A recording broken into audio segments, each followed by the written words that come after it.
So ayan guys, yan yung update po mga kalingap. Ito for this vlog, yun po. Ito na po yung bago. Yung meron na po tayong CR. Ay CR na, tapos yung naman, kusina nagawa na rin. Lalagyan na lang yun dyan ng kung ano dyan. Tapos siguro po sabi sa akin sunod naman lalagyan na yung bubong this week. So baka next week meron na yung bubong. Sunod na yan yung mga flooring na. Malapit-lapit na po yan. Konting na siguro masilyahin na lang yan. Tapos pintura. Tapos yung mga accessories na lang ng bahay. Yun na lang po. Yung mga bintana, pinto. Yun na lang. Medyo okay na yan. Tapos tiles. Ano tequila? Ano tequila? Ano tequila? Oh my, oh my, oh my. Hello guys, hindi na pasok. Suportahan si Kalingap Edu sa kanyang ginagawang pag-charity. At yun nga po mga Kalingap, kahapon ay sinelebrate yung first anniversary ng Velvet at talagang kapansin-pansin yung dating ni Kalingap Edu. Talagang napakapogi at iba yung kanyang pormahan. Ang pagkakaalam ko nga po ay ilang event yung lumipas na hindi po umattend si Kalingap Edu gawa ng business. Yo guys! Magandang araw, magandang gabi mga kalingap. Eto na naman tayo guys. Muling magbabalik na naman si Papa Shaiter. Eto na nga guys. Nakita natin at narinig natin guys na si Kalingap Edu ay napaka-blooming guys. Sobrang blooming niya ngayon. Parang naka-move on na yata itong si Papa Eds. Mukhang makikilala na natin guys ang babaeng para sa kanya guys. Move on na po itong si Kalingap Edu guys, dahil nakita natin na si Kalingap Edu ay napakasaya na po. Talagang nagiging happy. Sino ang nagpapasaya sa buhay ni Kalingap Edu? Tara guys, panoorin natin guys. Siyempre, kung bago ka pa lamang sa ating YouTube channel, huwag kalimutan mag-like, mag-share, mag-subscribe. Pahit ang notification bell button para updated kayo sa mga ilalabas natin reaction video mga kalingap. At siyempre guys, huwag kalimutan supportahan si Kuya Bal Santos Matubang, Ate Edna Vlogs, Kalingap Rob, Kalingap Team, siyempre Kalingap Reactor, Papa Shader TV, and Kalingap Parepa. Supportahan din po natin. Guys, panoorin na natin. Huwag na natin patagalin pa. Let's go! Ano tequila? Ano tequila? Ano tequila? Oh my, oh my, oh my.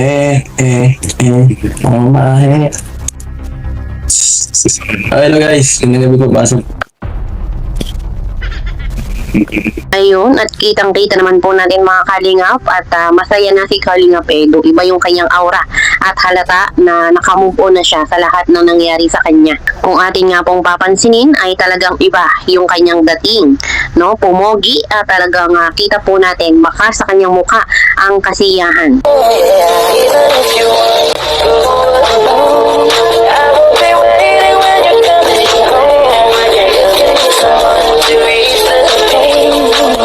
Ayun, talaga naman, pogi, blooming. Swerte ang magiging jowa. Sino kaya ang maswerteng babae na magiging kapartner ni Kalingap Edu?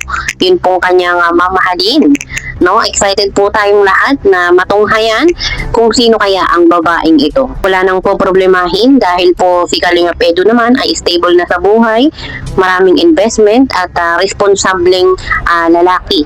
Kung siya ay magkakaroon ng anak ay responsableng ama at responsableng asawa. Sabi nga po niya dati ay ready po siyang magmahal. Basta daw po yung babae ay maiintindihan yung kanyang ginagawang pag-charity. Kaya sino kaya ang babaeng ito?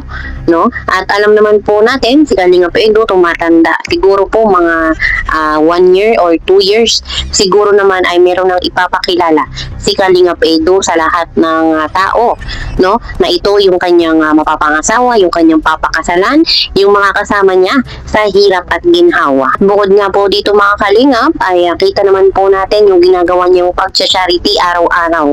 Kahit nga po gabi ay ginagawa na niyang araw makatulong lang sa kapwa. Ganyan na ganyan ang ating Kalingap Edu.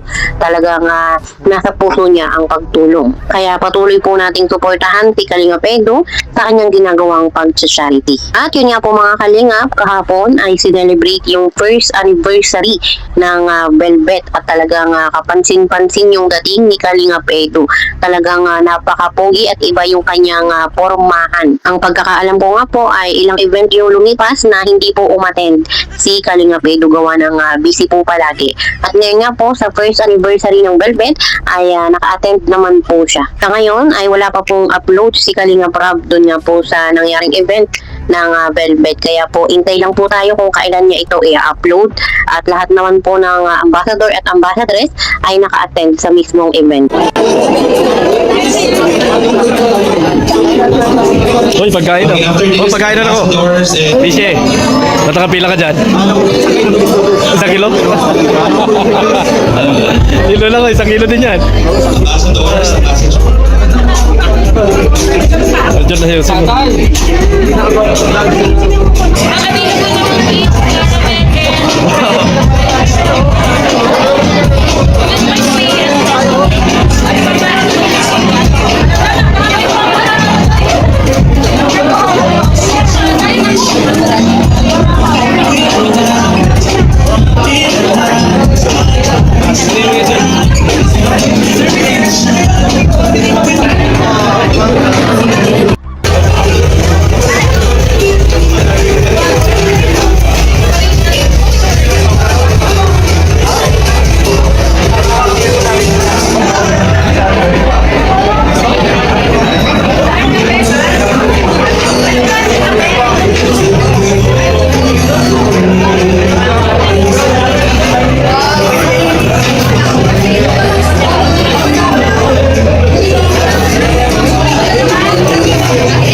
We'll be having our raffle draw. So again, don't forget to register. Okay? Mayama, we have special cash prizes for all the winners. Thank you.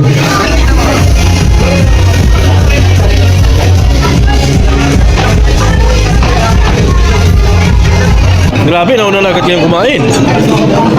Bato.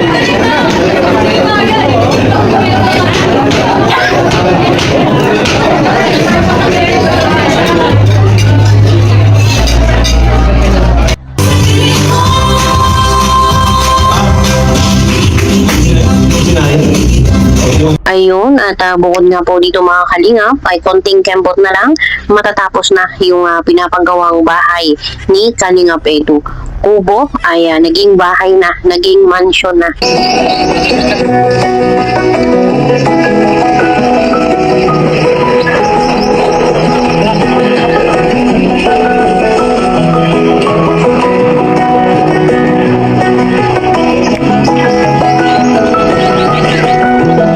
So ayan guys, yan yung update po mga kalingap.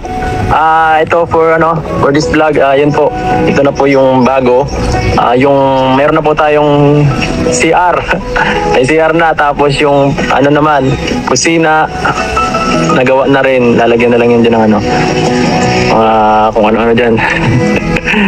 Tapos siguro po sabi sa akin sunod naman lalagyan na yung bubong this week. So baka next week meron na yung bubong. Sunod na yan yung mga flooring na. Lapit-lapit na po yan.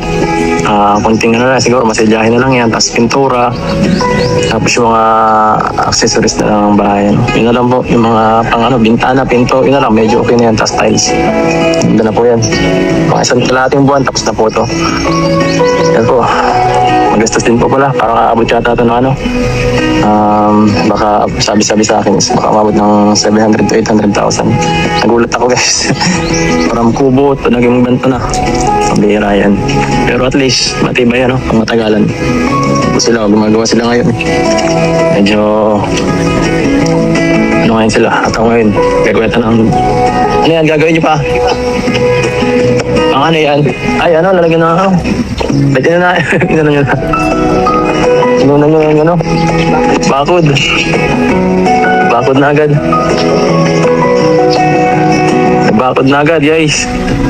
Ulat ako ah. Ay, sa bagay. Baka sa yung bakod doon, bulok. Sa kabila. Sa harap lang naman, ang bakod ha.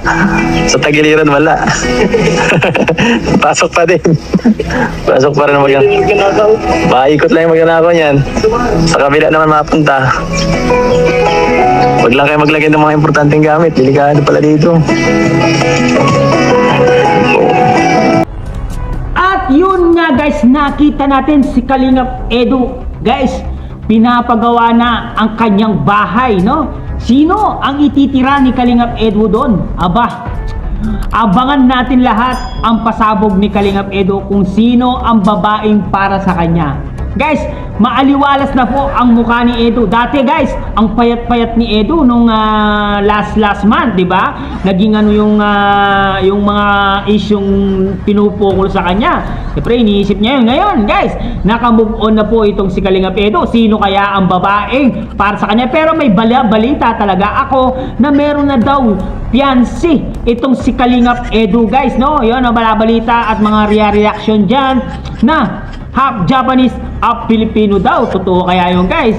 Ang mga sinasabi nila. Eto, patapos na po ang pinapagawang bahay ni Kalingap Edu. Konting-konti na lang. Siguro mga 3 months to 4 months, matatapos na po itong bahay na pinapagawa ni Kalingap Edu. Aba, naghahanda na po sa future ni Kalingap Edu para sa kanyang pag-aasawa guys, no? Sabi nga ni Kalingap Rob, hindi na papasok sa love team itong si Kalingap Edu. Ang hahanapin na po ni Kalingap Edu ay ang kanyang magiging future asawa. Ay, malapit na yan guys. Abangan natin lahat ang kanyang future asawa. Aba, grabe. Ito lahat ang inaabangan ng mga supporters ng Kalingap, ang pag-aasawa ni Kalingap Edu. Sino kaya ang pinaka maswerteng babae na makakadagong palad ni Kalingap Edu? Sana ay mabait, sana magalang, sana yung magiging asawa ni Kalingap Edu yung marunong makibagay at syempre marunong makisama at higit na sa lahat magalang sa matanda. Yun ang dapat na matagpuan ni Kalingap Edu. Pero balabalita ngayon guys na meron na pong inireto kay Kalingap Edu. Maganda daw, matangkad, sexy, tapos maputi. Ay grabe, Chinita, ay nako, Japanese, Pilipina, saan ka pa? Ay grabe, nasa kanya na ang lahat daw. Aba, hintayin natin na i-reveal nila ang babaeng yun. Sana may reveal na lang ang babaeng yun. Guys, ano masasabi nyo guys dito sa plano ni Kalingap Edu sa kanyang bahay na pinapatapos na kagad itong bahay ni Kalingap Edu? Comment down below at babasahin natin lahat yan guys, no? Maraming salamat sa lahat ng hindi pa nakasubscribe sa ating YouTube channel guys. Sa bagong YouTube channel natin, subscribe na po kayo. Hanggang dito na lang. Maraming salamat guys. I love you all guys. Mwah, chup sa mga hindi pa nakasubscribe kina Kuya Balsat Matubang, Ate Eda Blas, Kalingap Rob. Suportahan niyo po palagi ang Team Kalingap. One Kalingap, one family. Babayu! Mwah, chup, aray ko!